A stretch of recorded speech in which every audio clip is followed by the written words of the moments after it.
Need a motion to approve the agenda for the evening? I'll second it.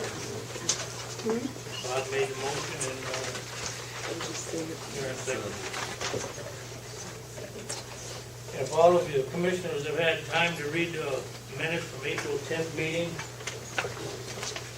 and you have no corrections or anything you want to assume, I want a motion to approve the meeting for April 10th, 2019. Make a motion to approve the minutes for April 10th. John and Bob. All right, ladies and gentlemen, we're going to have public comment. As usual, I'm going to ask you to try to limit it to 3 minutes. And then after public comment, we're going to go into our normal business that we would be doing kind of in a workshop atmosphere. We're not going to make a decision this evening about what's going to happen with the SUP from Ostetler Road. That's not going to happen this evening. But we'll open the floor for comments, and you want to make your comment and leave, we'll notify you when we're going to meet again. No decisions are going to be made tonight. And then we'll go through we have no new business. Our old business is to discuss the special use permit. And we're going to talk about different things we need to gather information on. And then later on in the evening, we'll have some more open time for comment from the people in the audience. So,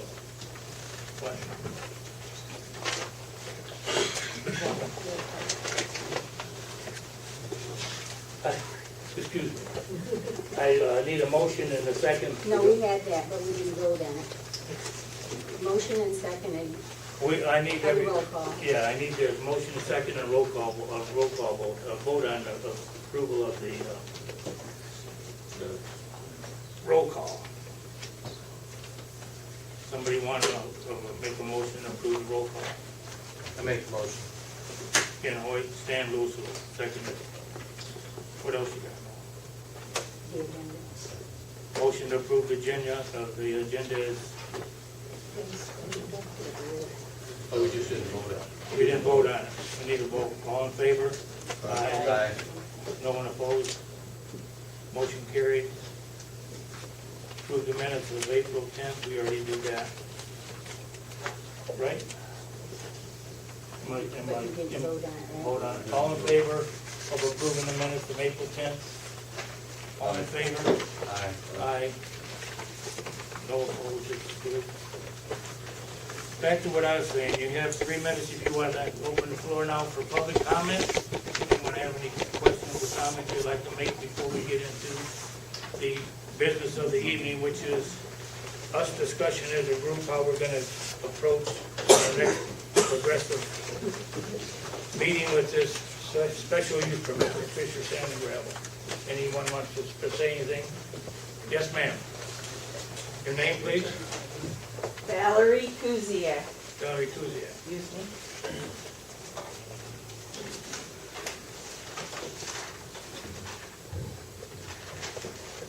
Hi, my name is Valerie Kuziak. I live at 4562 Mostetler Road. I'd like to thank the board for taking the time to have a public comment during this meeting.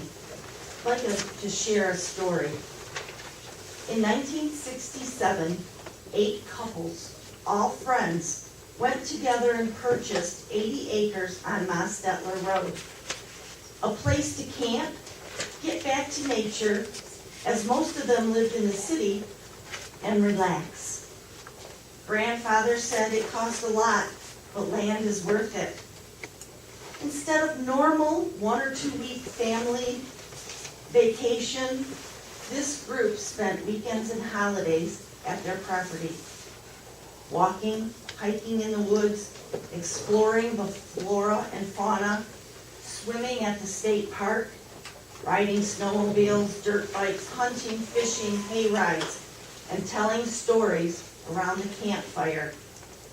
More land was purchased by the group, more opportunities to do the things they loved. I share, preserve, and protect these memories. I must be responsible and manage my land for my children's children's children. My best friends live on Mostetler Road. I have everything to lose if Fisher and Gamble have their way and put a gravel pit on my road. The only thing Fisher and Gamble lose is money. Thank you. Thank you.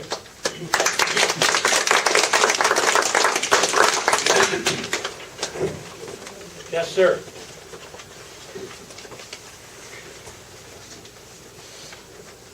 Your name, please? Harry West.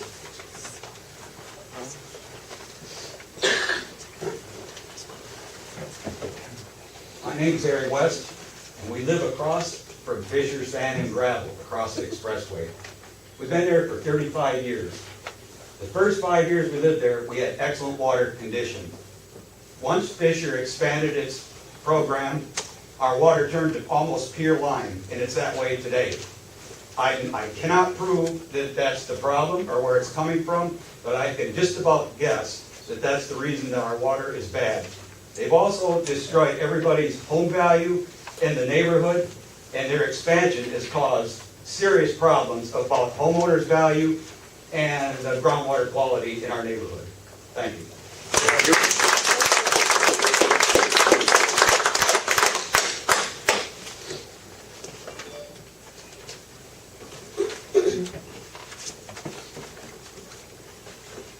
Anyone else? Do you have the sign-in list, Stan? I don't believe I do, but not everybody necessarily wants to speak. Go ahead, Don. I'll get to you in the next week, okay?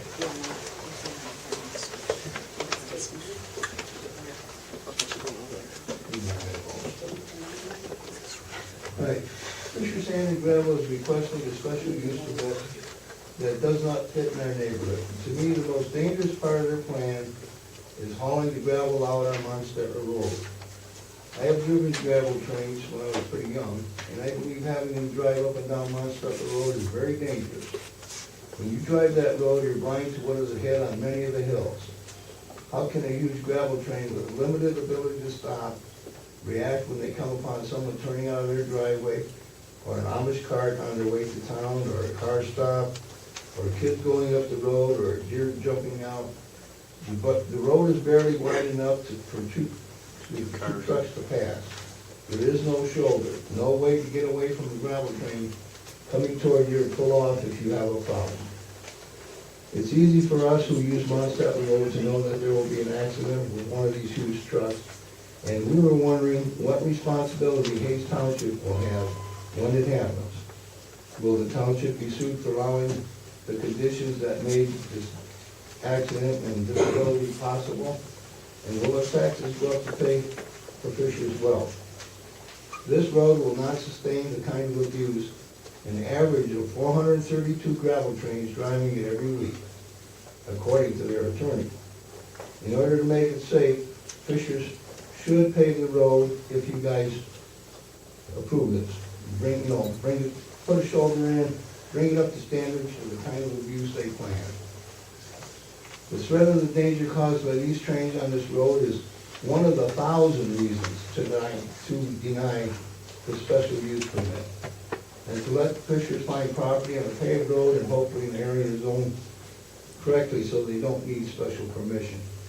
There's a lot of gravel in Michigan. There are over 6,500 registered gravel pits. Fishers has other options outside residential zoning. They have a gravel pit the other side of Old 27 that's barely started. Why should we support Fishers when there are so many competitors out there? We don't need any more gravel pits. They say they're running out of gravel and need this property. Does that mean they still have maybe a 5-year supply or a 10-year supply?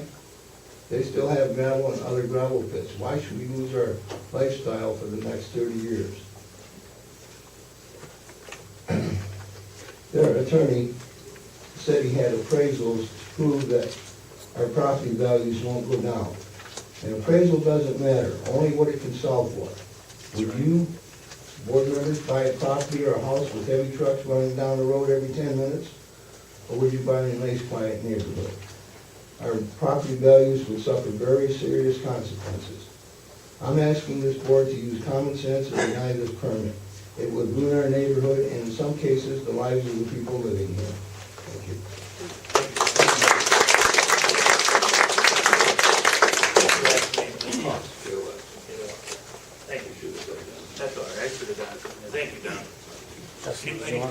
stand there. Yep.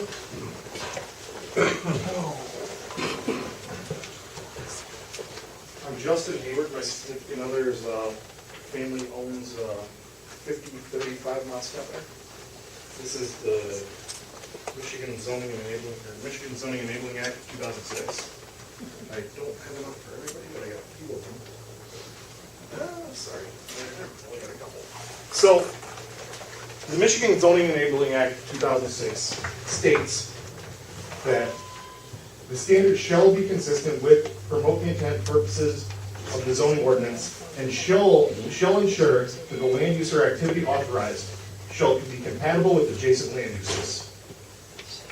Also, section 4A, one of the following requirements of section 4, which is the A part, says, be designed to protect natural resources, the health, safety, and welfare, as well as the social and economic well-being of those who will use the land, use or activity under consideration, residents and landowners immediately adjacent to the proposed land use or activity, and the community as a whole.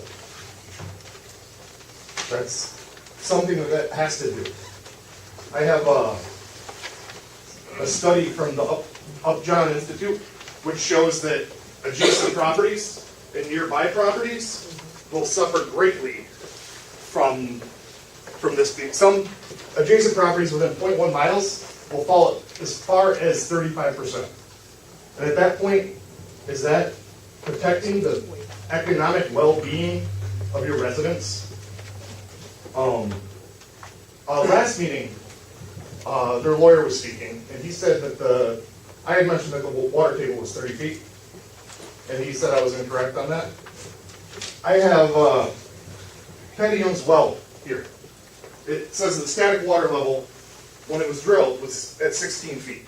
I don't know what it is now. It doesn't, it being there, it being at 16 feet in 1988 doesn't mean it's 16 feet now, but it also doesn't mean it's not. And at 16 feet, they're going to be going deeper than 16 feet.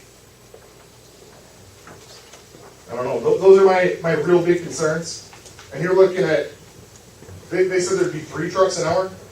That equals out to be 6 trucks an hour. Their loading's 3 trucks an hour.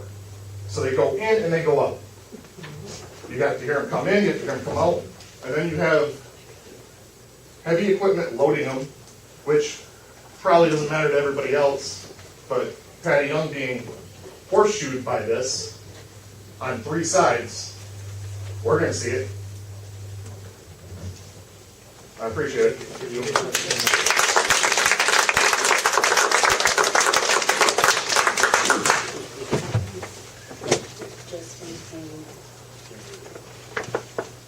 You can say Justin Young. Put down Young, Y-O-U-N-G. Oh, it's fine. Yes, sir. Thank you. Sure, come on up. It's gonna stick with Hello, my name is Dennis Johnson. I own the property at 5030 Monticello Road. Can you spell your name, please? Jencic is the last name. First name is Danny, D-A-N-N-Y. My home is located at 5030 Monticello Road, which is located across the road from Mr. Gamble's property, where Fisher Company wants to establish a gravel pit. I am against this gravel pit in our neighborhood for many reasons. Number one is health and safety.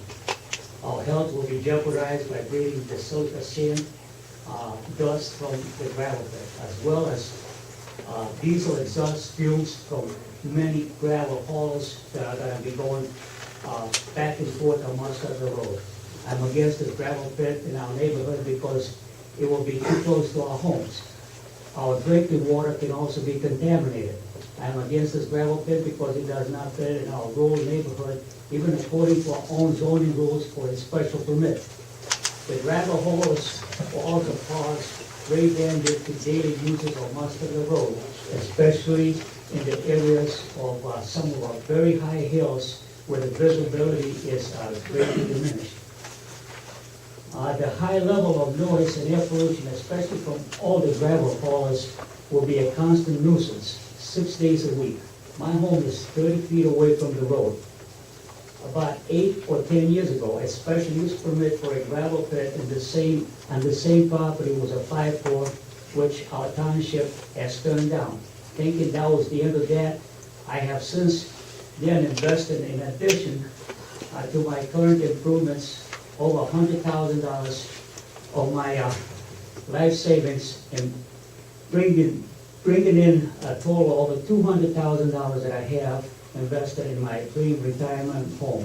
I am retiring this year after 4 years of service and plan to make my home on Mustard Road my permanent residence. Planning commissioners, if for some reason you decide to grant a special use permit to Fisher Company, I need a way out. By saying a way out, by having Fisher Company and the property owner buy me out and offer the same to the immediate residents next to Gambler's property, and will compensate the rest of the nearby residents that will be unjustly affected by this gravel pit. Planning commissioners, I am not against progress, but a gravel pit does not fit or belong in our residential neighborhood for all the reasons that I and all the neighbors have spoken about.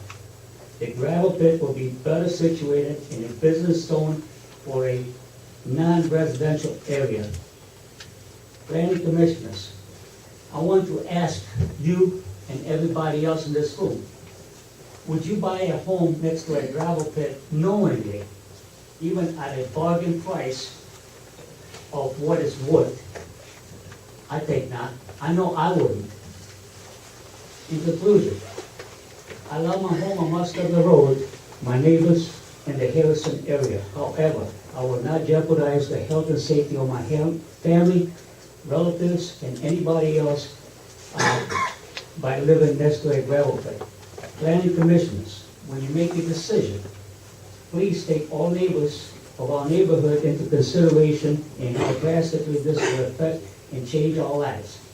Many of us are of the age that will no longer get to enjoy our homes in peace and quiet that we have earned and deserve for the rest of our lives if you approve this gravel pit. Thank you very much.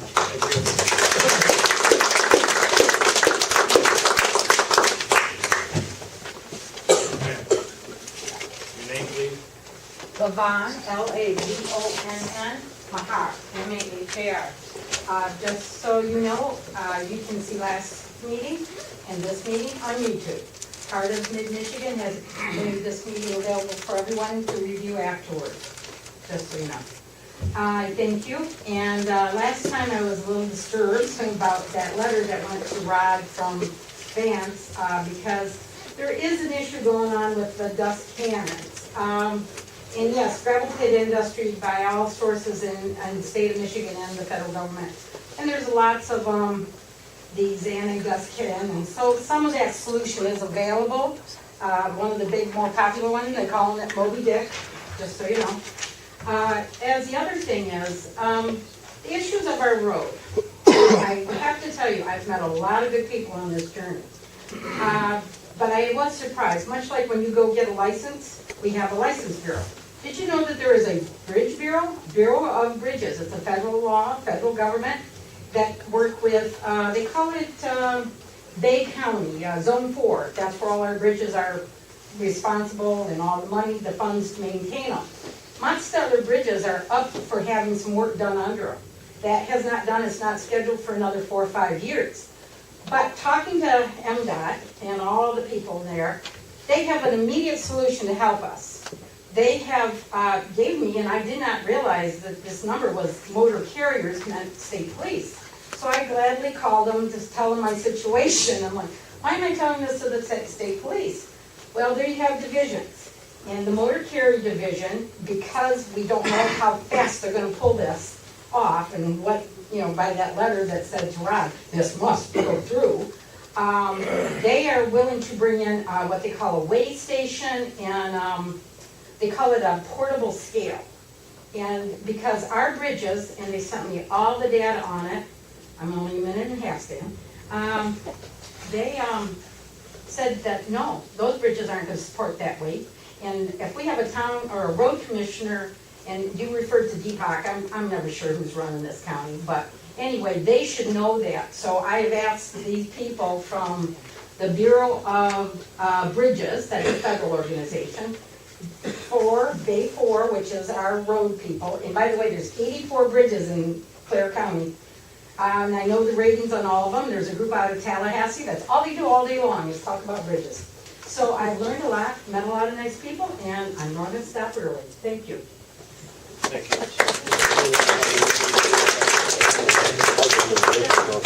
You forgot your paper up there. I did. I'll just get it. Then to bring them his paper. Yes, sir. Come on up. Your name, please?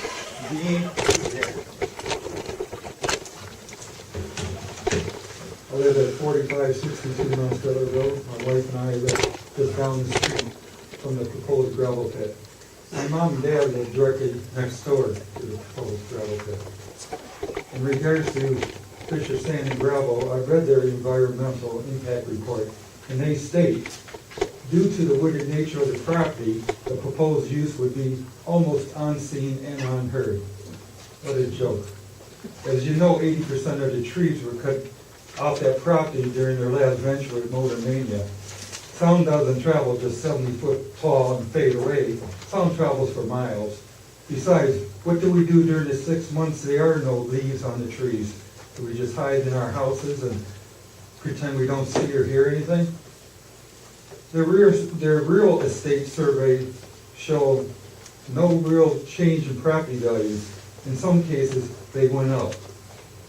Who are they trying to kid? Do they consider this as an active working pit, possibly for the next 25 years? Nobody with health problems buys next to a working gravel pit. Nobody looking to buy retirement property buys next to a working gravel pit. Nobody who plans on hunting or just enjoying the peace and beauty of the outdoors buys next to an active gravel pit. The study I researched showed a definite statistical correlation between property distance from a gravel pit and that property sale price. Properties adjacent to a working gravel pit experienced up to a 30% reduction in sale price. Property values at 1 mile are reduced by 14.5%, and properties at 2 miles are reduced by 8.9%. That I can believe. So I guess we're all stuck with property that decreases in value every year. Fisher state that they want to operate a pit 12 hours a day, 6 days a week, and average 40 gravel trains round trip per day carrying 1,800 tons of gravel. That's 80 gravel trains, not to mention the service trucks and employees' vehicles passing by our houses each day, creating tremendous amount of dust and noise.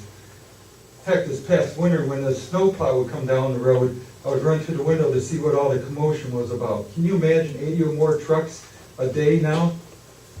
We have 23 families that live on Monstello Road along that truck route.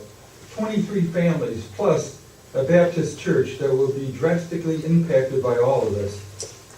I hope you take this in consideration before you make a decision that's going to impact our families and neighbors for the rest of our lives. Oh, and one more thing. At the end of the last meeting, Mrs. Gambles was telling us how her niece was being bullied at the grocery store for wearing a Gamble shirt. Well, that's sad. You know what's really sad? The way Patty Young is being forced off her property. How she's being bullied out of her house and home. How her lifelong dreams are being stolen from her. Now, how does that compare? Thank you.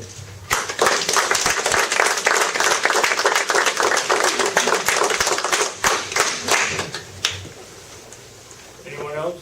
Like to come up and-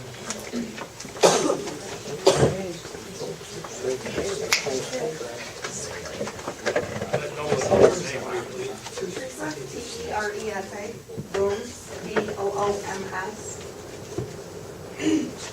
I came here tonight out of curiosity, not intending to say anything. The more I sat in the back, the more I listened to Ms. Truce and the comments of other people, I've got to say something. I was born and raised in this town, except for a couple of short years. I've done a lot. Things change. places change, people change. In order for this town to keep growing, we have to change. We have to allow industry, we have to allow businesses, we have to allow them to expand. I would ask you guys to consider the entire community. Not those of you out in the audience who come up here a couple times a year, who come here to Michigan for the summer months. Not those of you that have moved up here. Excuse me, ma'am, you need to direct your comment to me or the board, Not people that come up here not address and the audience. and spend a couple times a year or come up here in the summers. Consider the entire community. Not just the people on Mount Stellar. Three jobs. Three. It could bring jobs. Three. It could bring expansion. Three. Please, Unhealthy. not Three just unhealthy. 23 families that are on Mount Stellar. You must not live anywhere close. Right. 3 jobs for our health. Better get a big shovel. Yes, ma'am. 3 unhealthy jobs. Yeah, I'd walk Our on that health. drive too. Glad she didn't come back. She got lynched. My name's Shirley, and I'm up to represent the area. Not just, I'm from 1655 Cyclone, so I'm just down the road a little ways off from Steppler. I'm a mile from the corner of 27, and on my way here tonight, it just made me think a little bit more about what's going on, because when you go to that corner of Steppler and Grant Road, you really have a hard time getting out, and when somebody's coming, if there's like, there were a couple cars behind me, so there were like 3 cars trying to get out on the 27. There were at that time a couple on Grant trying to come out, and there was 2 cars coming off from 27 to go, one to go Grant and one to go Steppler. And all I kept thinking is, because of tonight's meeting, I thought, boy, gravy train or gravel train sitting behind me or in front of me, nobody's gonna go anywhere. Everybody's gonna be sitting in that corner and nobody's gonna get out on the road. And we're obviously gonna have probably 6, 8 trains going every single hour, not just the 3 that was mentioned in the very beginning. So my concern is that corner is a bad corner to start with, and now you're putting these trucks there, and it's hard to get out, and if you've never been at that corner to try to get out, I think people should go sit there. And then you've got school buses that are gonna try to get out. Nobody's gonna be getting out of that corner at that time. Thank you. Thank you.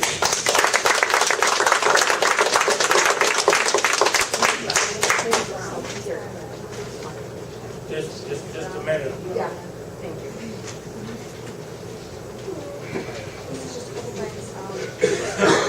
Tree colors, these are just differences for different things. What I'm gonna present here is the board, it's for you. This is from the Grass Lake area. This is our area, but this information is from the Grass Lake area. What this is they had basically the same situation going on a little while ago, and they won their, case to their board there. And so we decided that we wanted to use some of their information to hopefully, get that point across to you guys too. My name is Amber DeMoss.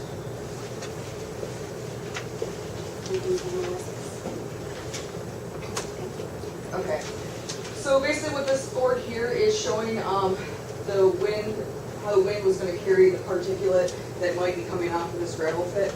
This information is directly from the EPA. There's another sheet I'm going to give you once I'm told it. Okay, anyways. Basically what it is saying is that if the speed of the wind goes more than 6 miles an hour, which is low for this area, the particulate is going to travel about 5 miles, which if you look down here, the high school is only 3 miles away. So this particulate that's going to be going from, and this is all measured from the center of the site here, so all this particulate that could be coming in the air, whether it's dust or any other airborne substance, it could potentially be going all the way to the high school. So these kids that are going outside, breathing the air, doing stuff like that, it's not just us in the immediate area, it's everybody going towards town also. So basically this is what that's showing. And it's got a bunch of different mathematical formulas that some scientists have learned about. And so that's directly from the Grass Lake, and when they got their gravel pit disproved. So Grass Lake where? Grass Lake in Jackson. So that's basically what I was just wanted to show you guys, was that this is gonna go over this whole area here. Thank you very much. Thank you.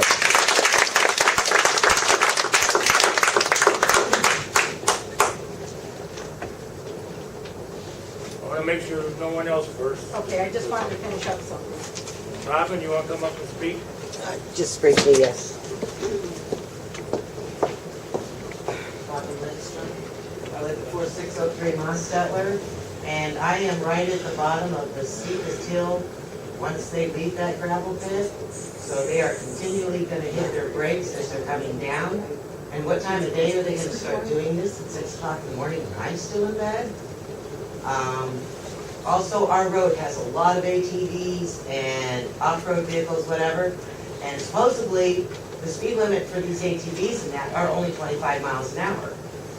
Well, if they're going 25 miles an hour and they're just over one of these flying hills, as we said earlier, one of those gravel trains comes flying over the hill at 55, which is the speed limit, the guy's a bug on a windshield, because there's just no way.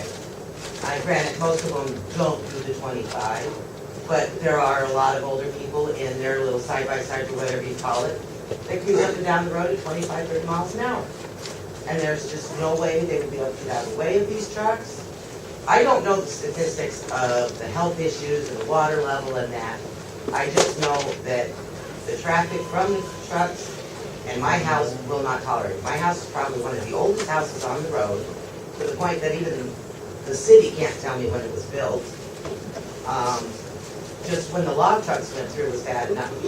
If all this traffic comes through with these heavy trucks, my house will literally crumble. That's all I got.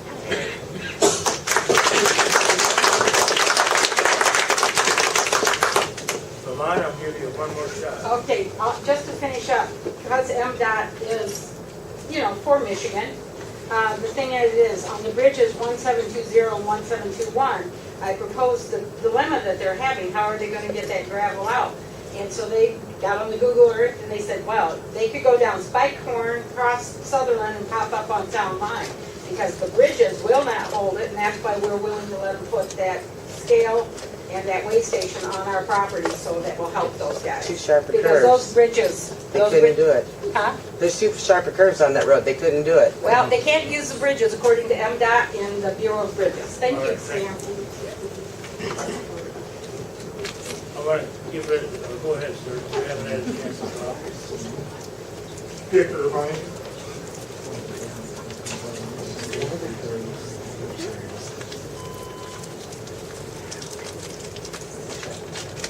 A couple of things I wanted to say has been covered already. Somebody mentioned the Upjohn report, which talked about the devaluation of properties. One thing that really struck me, and right between the running lights, if you want to call it that, was the lawyer's contention that this gravel pit would not affect the property values. And I don't know what report he's talking about, okay? That Upjohn report was part of what's called a U.S. study on the impact of pits and quarries on home prices. Also, Central Spatial Economics, the potential financial impacts of proposed, this was the Rockford Quarry, which was part of the study. You mentioned that the value in 0.31 miles from the mine or the gravel pit dropped to like 25% or more, and then it just keeps going as you go out. So that was one. The others we talked about, and I'm very familiar with belly dumpers and that, having done gate guard duty in Texas and Louisiana in the oil fields. Believe me, those Jake bricks are very nervous. There's a lot of dust associated with it, and there isn't a whole heck of a lot you can do about that.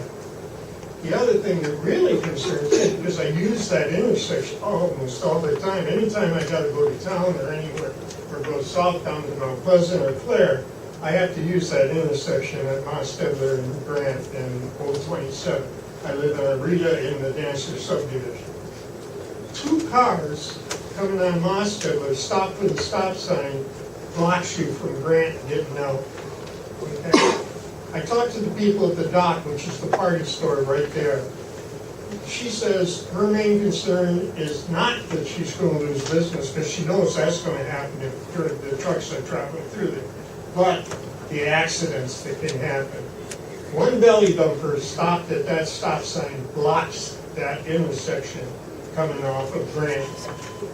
So, you know, that to me, I think, is one of the biggest problems. I don't know who addresses that. I heard the lady talking about MDOT and that.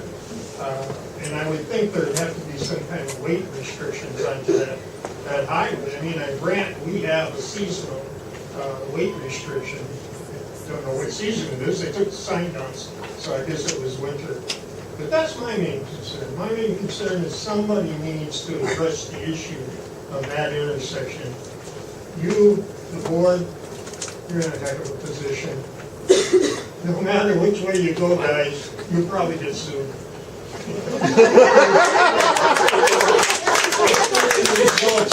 When you Google the property values in Michigan, 8 million.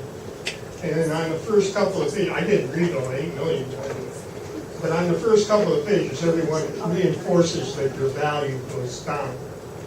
Thank you.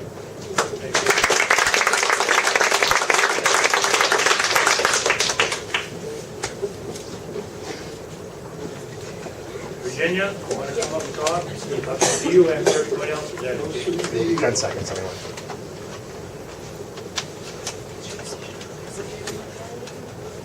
Deer Lake Road, and everything I was going to say, I gave you guys a letter, and I hope you read it, and that's pretty much what I was going to go over, and everybody else has gone over it already, because in my letter, I talked about how the attorney last night said, this is pretty much,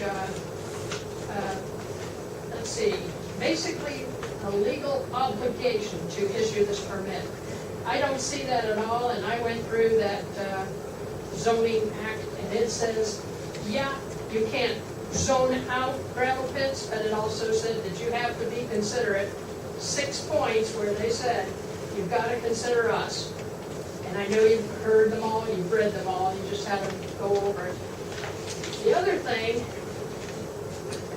the law laid all that out for you. The law gives you the absolute ability to allow us our rights to our quiet enjoyment of our property. And I was on city council, and we had people come up to us putting in applications for changes in their neighborhoods. If we had 4 or 5 or 6 people in the audience that were opposed to this, if anybody spoke against it, wrote letters against it, we thought them out carefully. We would never ask something that would change their neighborhood, because that is not right. There's right and there's wrong. This is so wrong, I can't believe it. Everybody else pretty much went through everything up to the, oh, I know another point. Over there on the college, by the college, he started out with an 80-acre gravel pit there. That was going to be for 5 years. He went from 80 acres to 217 acres, and you don't see any signs of reclamation in this 217 acres. It's just a big, ugly hole in the ground, a big scar on the earth. Yes, it is. And we really don't want that in our neighborhood. We have a beautiful neighborhood. We have a low water level right now especially. Our lake is higher than it's ever been. That's pretty much what I had to say. I just say, we came here hoping for a nice, quiet retirement. We've invested a lot of money here. We've got over 160 acres of land that we bought because we love it here. And right on both sides of this thing, we've got it right up against his property. And I just, in my heart, I can't picture how anybody could vote to let this in. Big business should never kill off a neighborhood.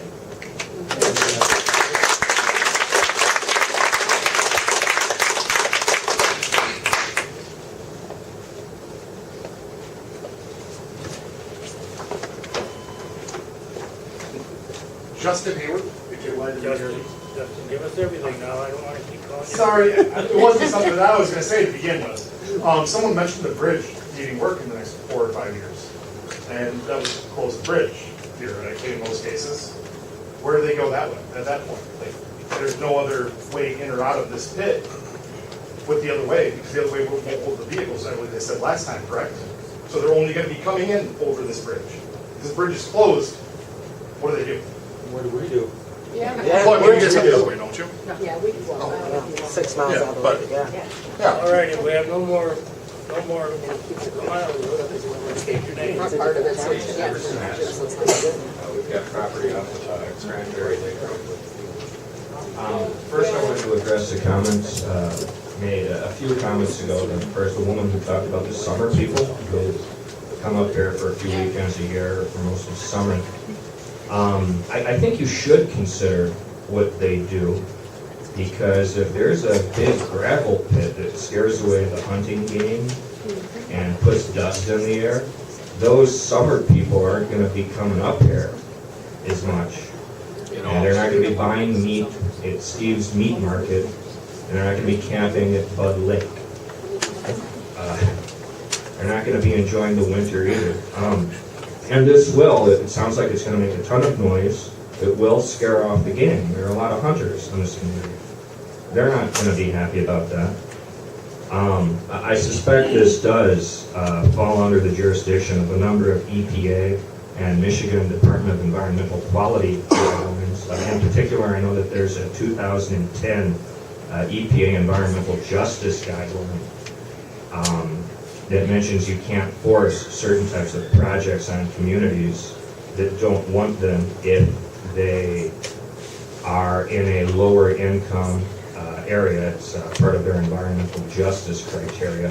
That may be applicable here as well. I think it's also important to consider what waste materials are going to be generated with all of this digging. Are they going to be producing a lot of sludge that's going to be dumped into the area? Where will they dispose of it? How will they dispose of it? If the water table is 16 feet, perhaps. How is whatever waste they produce going to affect that? It's also important to consider cleanup costs, damages to the road. Did the company put up a bond to cover any of this stuff? Have you done an audit of the company's finances to make sure that they can be held liable to any problems the community might experience caused specifically by this project? That might be something that's within your jurisdiction to do. It's very important to consider financial health of the company, because a lot of companies come in, do their damage, then close shop. And they use lawyers to get out of their obligations, as many of you are aware. And you might consider amending your township charter so that in the future, when projects like this come in, the community can vote on it directly. That probably wouldn't be able to apply for this one, but you could put in a clause to at least let the people vote, at the very least to determine if the community wants it or not, which again would apply to some of the environmental justice guidelines. Last note, the chart up there is great, but there's also 2.5 micrometer particulate matter, PM 2.5, which is half the size of the PM5. It travels a lot farther, and it is far more dangerous because it's smaller, does more damage to your lungs. Your cilia have more problems clearing it. You got to worry about that too. You need a full list of all of the types of particulate matter that may be, emitted and given off into the air, because this will affect obviously air quality quite a bit, especially if they cut down the trees. Thank you.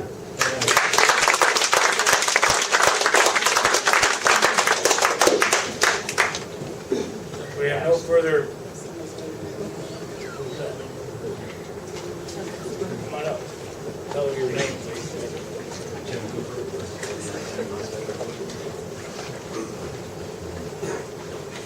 Feel responsible to come here and say something based on the person who property before you.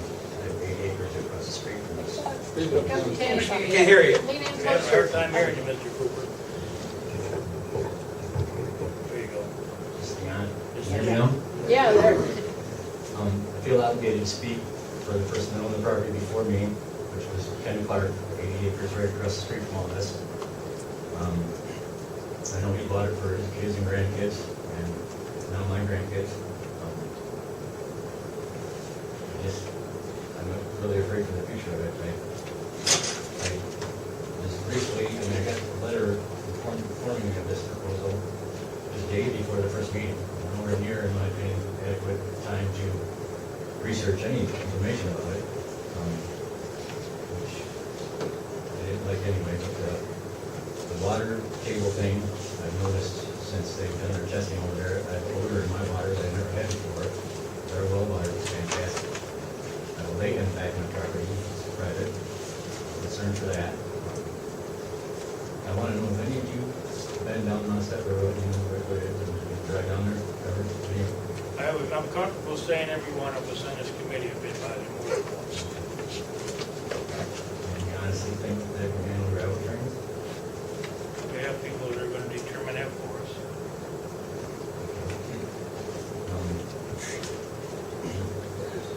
I just wasn't considered this community, there's more than just the people in this room.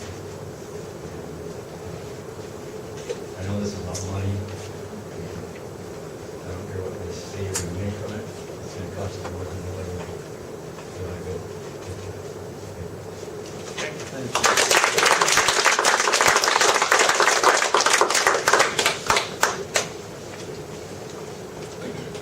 Any more public comment before I close? And like I said, after, if you stay while we do our work, you can comment after we're done doing our discussion of how we're gonna address this.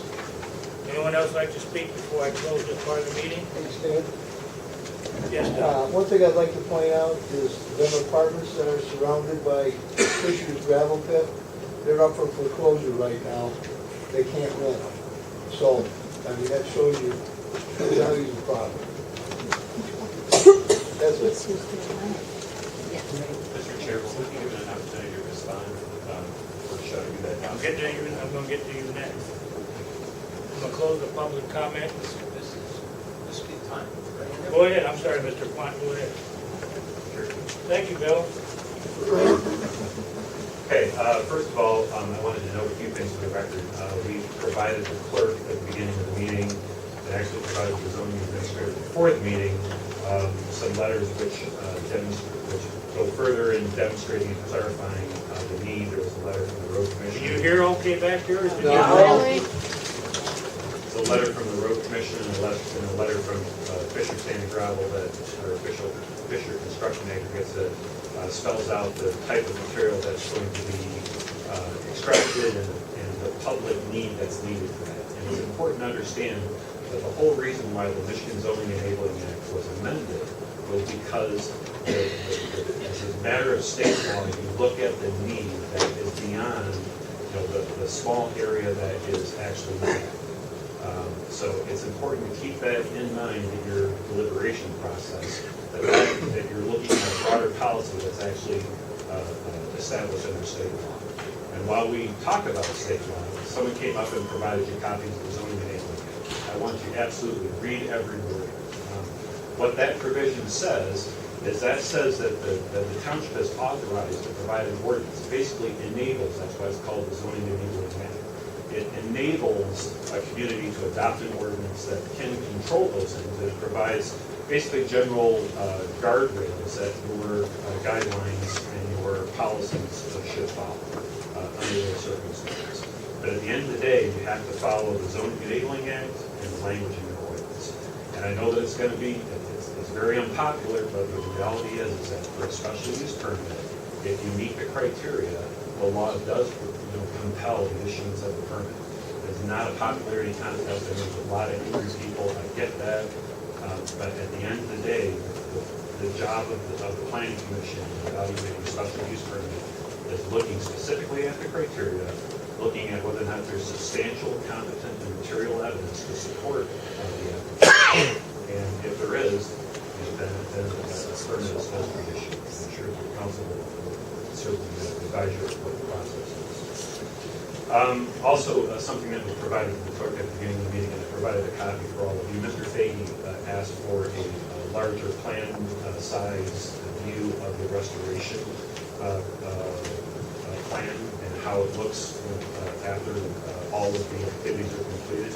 Remember that this is not opening up 200 acres of land. This is 40-acre operational units as we progress through the process. And after it's all done, that gives you a topographic understanding of what the property would look like versus what it looks like today. So I hope that that illustration is helpful. Also, to talk about some of the other issues that were brought up during just this last round of public comment. Somebody discussed, the fact of water impact. Fisher's done nothing on this property impact. They've conducted no operations on this property whatsoever. So if there's somebody who has a concern about water quality, it couldn't possibly have anything to do with Fishers. Number two, this is not a wet excavation process. We have dozens of soil borings throughout this location. We know exactly where the groundwater is located. We know exactly what we're going to encounter. This is not going to be a wet excavation process. All of the excavation activity that's going to be undertaken will all be above water. Land value index, and really glad somebody brought up the Upjohn report, because I want you to read that report. And once again, facts are important. Facts are our friends. I understand that there's an emotional response to a lot of this, but read that report carefully. That report details one study was based upon a novel value assessment called the hedonic model. Basically what this one author did is she took basically one study of one pit and basically extrapolated some limited data to apply to a much larger area. The gentleman who authored the Upjohn report then took that data and applied it indiscriminately through looking at the state equalized value of hundreds of properties in Richland Township, because that was in Richland Township in Kalamazoo County. Read that report carefully. It is not an empirical evaluation on a case-by-case basis. It does not come from Michigan. It does not even use a single piece of data that's based upon actual land sales. And certainly not actual land sales in Michigan, and absolutely certainly not actual land sales in Clare County. So the report that we gave him was an actual assessment of values and impacts on values that are based upon Clare County results, mid-Michigan results. Read the report carefully. I'm sure that you'll find that information is specifically relevant to Clare County and specifically relevant to the issue of land value impacts as it pertains to gravel pits is spelled out with crystalline clarity within that report. Road use and maintenance, we've already basically, I don't know what else we can say other than the fact that we've already agreed that we will take care of whatever impact happens to the road as a result of our operation. How fast? So, the road commission is basically in charge of that. They decide who to use.